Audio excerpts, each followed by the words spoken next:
تاکہ اس کا روشن مستقبل محفوظ ہو جائے۔ قدرے سنبھلتے ہوئے اس سے پوچھا کہ کون ہے وہ؟ کل کلاس میں پتہ چل جائے گا۔ اس نے کہا۔ سارا دن الجھن رہی، رات بھی جاگتے گزار دی۔ اگلے دن کلاس میں پتہ کچھ نہ چلا، اندازہ بھی نہ لگا سکی کہ وہ کس کی بات کر رہا ہے۔ خیر، شام کو پھر زہیب سے بات ہوئی اور تجسس ختم کرنے کی کوشش کرتے رہے، مگر اس نے کچھ نہ بتایا۔ میں نے پوچھا کیا وہ فیملی میں سے ہے یا ہماری کلاس کی کوئی لڑکی ہے؟ بس اتنا بتایا، ہماری کلاس میں پڑھتی ہے۔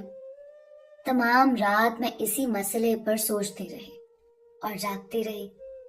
میں نے جماعت کی ہر لڑکی کو ذہن میں لا کر غور کیا، لیکن معمہ حل نہ ہوا۔ جب سے اسکول میں داخلہ لیا تھا، یہاں میری 3 لڑکیوں سے دوستی ہوئی تھی، لیکن اسی سال ایک اور دوست کا اضافہ ہوا۔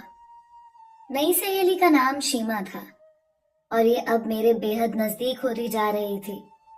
وہ ہر کسی سے میرا تعارف یہ کہہ کر کراتی تھی کہ میں اس کی بیسٹ فرینڈ ہوں۔